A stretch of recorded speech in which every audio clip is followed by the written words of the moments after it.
bonjour Alex Moussa, donc ça c'est pour ton explication. Donc, on a fait ce qu'on appelle un système backup. Ok? Backup, ça veut dire c'est un système de sauvegarde d'énergie.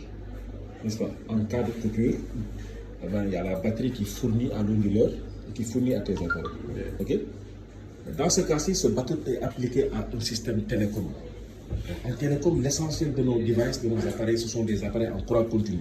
En courant continu, c'est les batteries. Donc, on a une alimentation des Inobi, donc c'est des éléments en haut d'antenne, avec le courant continu issu des batteries. On a ici le switch qui va gérer aussi l'alimentation à Internet par fibre optique, n'est-ce pas, qui va fonctionner en AC. Donc, mais par ce gars-là.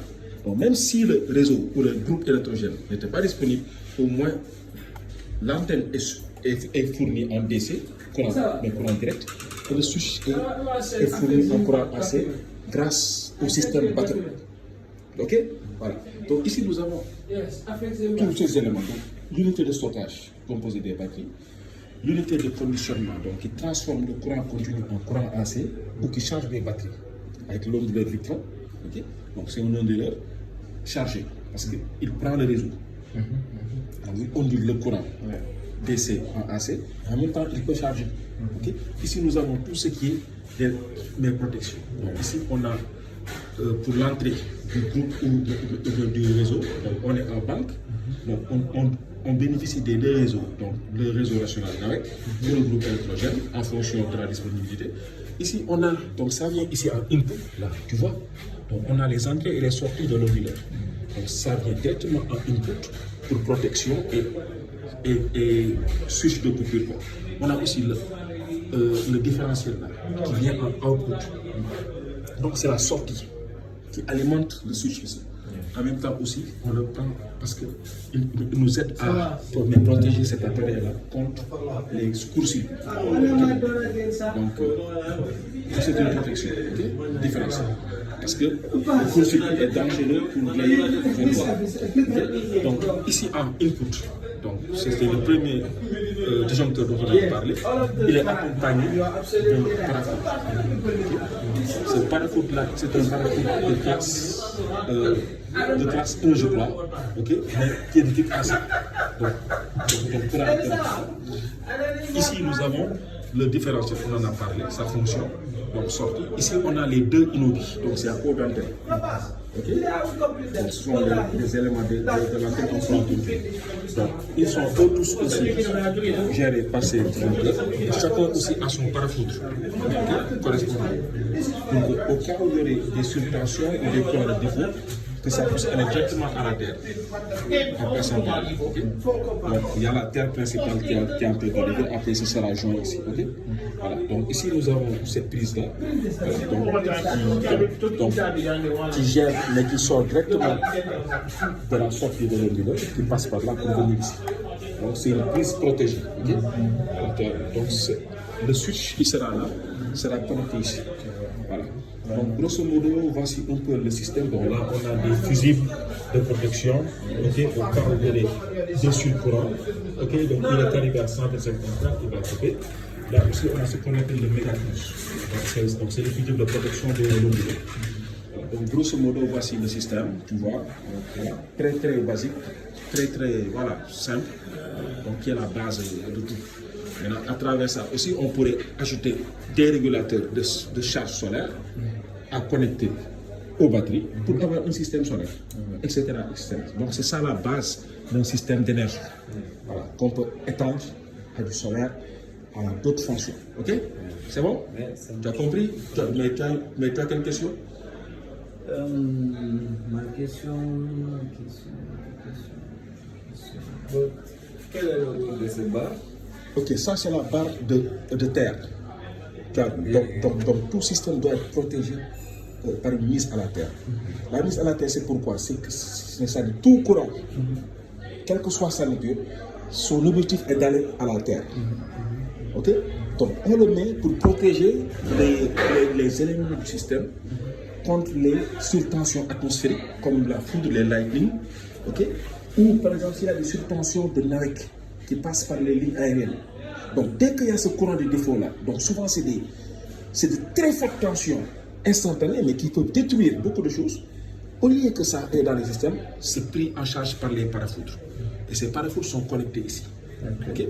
Par exemple, cet onduleur-là, il est protégé. Là, mais aussi ses entrées et ses sorties viennent directement ici. Donc, quand tu touches par exemple, il n'y a aucun risque d'avoir des masses. S'il devait y avoir une phase qui toucherait par exemple le fer. Donc, au lieu que ce courant-là vienne à toi, il passe par là. Hein? Et il peut même faire sauter le différentiel par exemple. Donc ça c'est important. Donc tous les courants parasites, par exemple, parfois il arrive qu'on touche un ordinateur, ça nous fait une masse, c'est des courants de flou. Donc au lieu de recevoir ces masses-là, ça passe par la terre. Donc ça passe par le jeu de barre de terre et ça va à la terre. Donc c'est un peu ça, c'est très important. On ne fait jamais d'installation électrique ou d'énergie sans avoir une protection de terre. Il y a même des appareils qui ne marchent pas quand il n'y a pas la terre. Mais c'est un minimum. Autre question? Attention, il ne faudrait pas. N'oublie pas que c'est chargé. Hein? Plus et moins touchés ensemble, ça fait boum. Dans la sortie d'ici sera l'alimentation de notre récepteur. Mais ça, c'est des prises. Donc cette prise-là, c'est la sortie. Parce qu'il y a le courant de la batterie qui passe par là, et lui, il nous fournit du courant propre, donc qui peut faire fonctionner nos appareils. Okay? On suppose par exemple qu'il n'y a pas de groupe, il n'y a pas de réseau avec. Donc là, il n'y a rien. Donc il va puiser son courant d'ici. Donc il va fournir un courant ondulé. Parce que ce courant directement ne peut pas faire fonctionner nos machines là. Il faut l'onduler. C'est pourquoi on appelle onduleur. Ou inverter mais en angle. Donc quand tu prends le courant là, il l'ondule pour donner un courant AC. Ce courant AC doit passer d'abord par une protection. Parce que ça le protège. Et maintenant, à travers cette protection là, ça vient ici. Donc ici c'est la sortie de l'onduleur. Okay? Donc c'est un courant protégé alternatif en backup. Si le réseau est disponible, il va en bypass. Donc le réseau passe directement, vient ici. Mais si le courant est coupé, paf, il prend les batteries et il fournit ici via cette protection. Tu as compris? Okay? Quel est le calibrage de celle-ci? Le calibrage, ça dépend tout le temps de ça. Par exemple, tu vois ici, là, c'est le courant de charge. Okay? Il y a aussi une autre notion là. Okay. On va se 32 ampères. Donc c'est la capacité de transfert du switch. Donc, tac, tac. Mais souvent, il y a des coupures, mais on ne sent pas la coupure. C'est comme si les appareils continuent de fonctionner. C'est à cause de cette vitesse de transfert. Donc, c'est 32 ampères. Mais cet appareil peut fournir à peu près jusqu'à peut-être 16 ampères, par exemple. Donc, ces 16 ampères-là, on va l'utiliser pour calibrer nos entrées et nos sorties. Voilà, donc par exemple, ici, je ne sais pas c'est quoi son truc, mais par exemple, ici, on pourrait prendre un différentiel de 220 volts, n'est-ce pas? 25 ampères ou 20 ampères, donc qui pourra couvrir ça aisément. Ok? L'essentiel, son rôle, là, par exemple, on a un disjoncteur interne. Il y a deux façons de disjoncteur, un interne et un disjoncteur. Donc l'inter, c'est juste pour protéger la prise. Tu as vu? Donc en cas de court-circuit, s'il y a un court-circuit, tu mets un fil là, plus moins, ça fait teuf, au lieu d'atteindre le truc, ici ça va sauter. Ça va sauter. Tu as compris? Maintenant, il y a l'autre modèle disjoncteur, là c'est plus, parce que c'est plus complet. Non seulement il y a la protection différentielle, mais il y a aussi la protection magnétothermique, donc surcharge, overload. Mais ça c'est simple, interne, c'est juste short circuit. Tu as compris?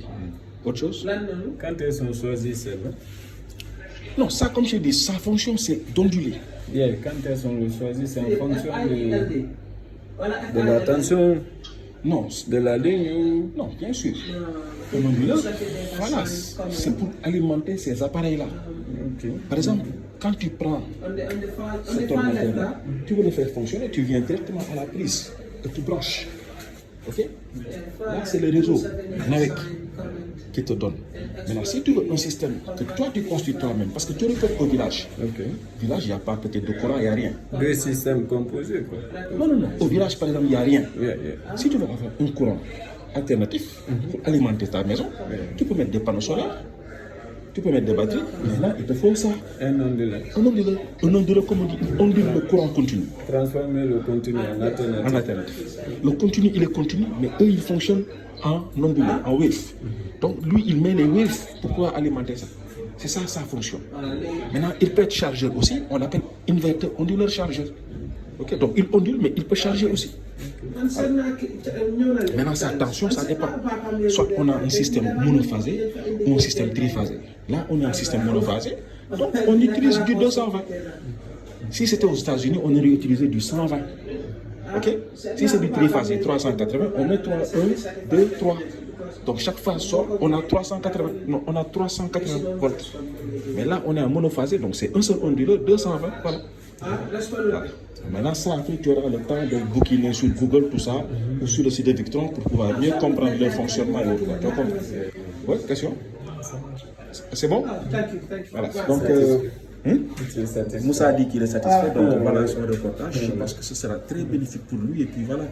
Je pense qu'à travers cela, il pourra faire ses recherches et puis. Voilà. Ok? C'est bon? C'est mon frère du Sénégal, là. C'est un géant, c'est un ingénieur. Eh, t'as le reste là, mon fils. C'est mon frère de la Gambie. Le boss. Yeah. Ok, c'est bon. Ok, après je